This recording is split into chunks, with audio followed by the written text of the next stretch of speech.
Welcome back to the What If Blank returned/joined Formula One, where I pick a brand and create what I think that would look like if that brand joined Formula One in its current state. The livery, the drivers, the team principal, and the driver overalls. I'm bringing them all to life. In the first episode, we dropped Lotus and it went down pretty well. So make sure you leave your suggestions in the comments below as to what brands you'd love to see, or like feasibly. I want to see suggestions that actually could happen. With the next one though, I would like to do a brand that's never been associated with Formula One, because today's has.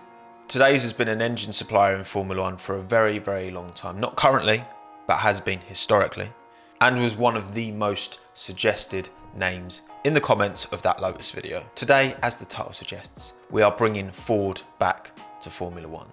First of all, I've got to say, I am a Ford boy through and through. I'm from Romford. Technically, according to my passport, I was born in Dagenham, which is where the Ford plant is in the UK. You go around this neck of the woods and it's just Fiestas everywhere. Fiesta was my first car and my third car. Ford is such a big part of UK car culture, which is weird because it's an American brand, but it's not considered in that way, I don't think, because Ford Europe is like a separate company almost to Ford USA. But yeah, I love a Ford, so we had to do this. Like I said, as an F1 engine provider, Ford's history is substantial. First appeared in the sport in 1967 and departed in 2004. 10 constructors' titles over the years have gone to Ford-powered cars and plenty of race wins. I mean, specifically it's been Cosworth-powered, but Ford owned Cosworth for a very long time. Ford's pedigree in Formula One, from an engine point of view at least, is up there with Ferrari, Mercedes and Renault for sure. Their most recent appearance in Formula One was of course with Jaguar, because Ford bought Stewart Grand Prix in 2000. Ford owned Jaguar at the time. This was before they sold them to Tata, isn't it? And it made more sense at the time to apply this premium motorsport heritage brand to the car instead of their own name. Unfortunately, Jaguar never really made any proper inroads up the Formula One grid. They always kind of stayed towards the kind of mid-bottom field. So they ended up selling in 2004 to Red Bull, who took over the team from 2005 onwards. And the rest is history. So because we're looking at Ford, we have to start with the power plant. And you might think, well, this is easy, just a Ford/Cosworth power plant. But no, that's not what I'm doing. So German automotive manufacturing company Mahle now own Cosworth. And Mahle are a sponsor of the Ferrari Formula One team. But then Cosworth also have a relationship with Renault, according to their website. And then Ford no longer have that same ownership of Cosworth like they used to. So I don't know how strong that relationship is. Hard to say. So what I've decided to do is go for Renault again. Without that same relationship with Cosworth, I can't see them justifying the expense of the R&D to develop a new engine, because these hybrid powertrains are very highly strung and very expensive. The bigger reason I've gone for Renault though, which I haven't mentioned yet, is Ford's relationship with Castrol. There has been a long history of Castrol and Ford working together in motorsport. And who are Renault's fuel and lubricant provider? Castrol. That's the relationship that would make this happen, because you've already got a Renault engine that knows how to use Castrol products in it, and Ford have that relationship with Castrol. It makes sense. All right, team principal time. Now, instead of hiring someone who's out of work, I'm saying that Ford poach someone else. Why, you might ask? Well, there is already a proper Ford man through and through inside the F1 paddock. And if you have been watching my videos recently, you should be able to guess who. Yes, of course, it's Mr. Detroit via Romania himself, Otmar Szafnauer. Raised in Detroit, previously racing program manager at Ford, plus he raced Formula Fords back in the day himself. Otmar, I am sure, would jump at the opportunity to return to the brand that he spent 12 years at before he came into Formula One. He's done a fantastic job during his tenure at Racing Point, Force India, Aston, whatever you want to call it. I know it's been a bit of a shaky start at Aston, but that's the low rake life for you in these current regulations. Otmar would do a banging job.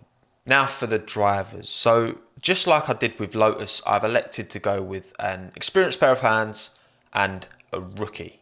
I've also elected to go for 2 drivers from the same country because why not? Spoiled by the thumbnail, I know, but I've gone with Kevin Magnussen and Christian Lundgaard. K-Mag is quality. I think given the right hardware, he could definitely perform at the sharp end in Formula 1. But it was a couple of poor years at Haas. Not just down to him. Like, there was so many factors in play. And it's a shame he kind of seemed to fall out of love with the sport a bit. He's racing in IMSA now in America. So he's still keeping sharp. But I'd bring Kevin back. And as for Lundgaard, well, he's Danish. They're both Danish, which would be fun. I'm sure Sim Dane would be very happy about that, mate. Wouldn't you? I know you're watching. He's got that raw pace and he's a Renault Academy driver. And again, this would have a Renault engine in it. So that would make sense.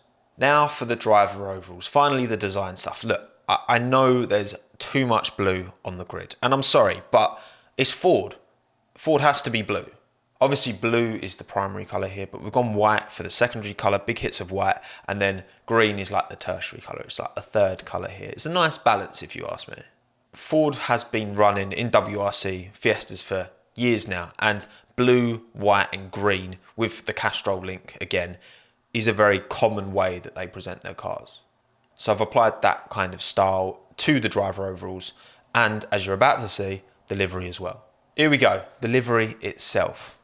Blue, white and green, blue nose, rear wing, more white in the middle, green accents throughout. What do you think? Banger or in the mud?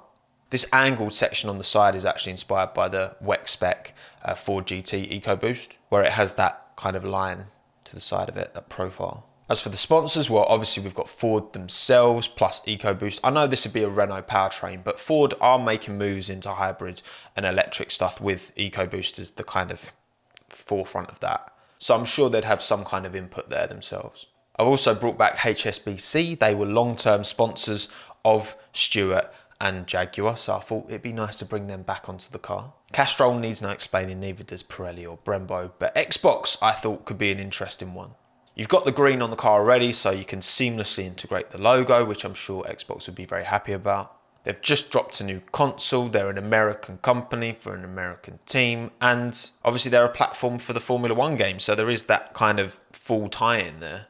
We've got Fordzilla on there, who are Ford's esports team. Yes, Ford have an esports team. I only found that out a couple of months ago myself. And they don't just do racing games either. They just do everything.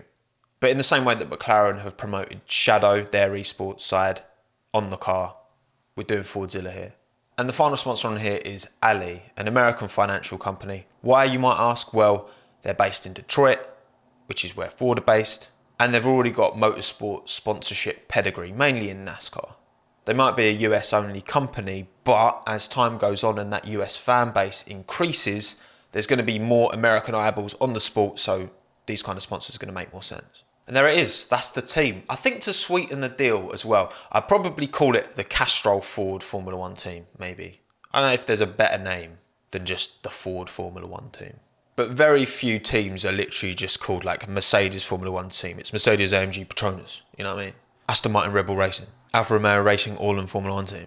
But yeah, the drivers, Kevin Magnussen and Christian Lundgaard with Otmar Safnauer as the team principal. The overalls, pretty leery considering the chill colour palette, but I'd dig them.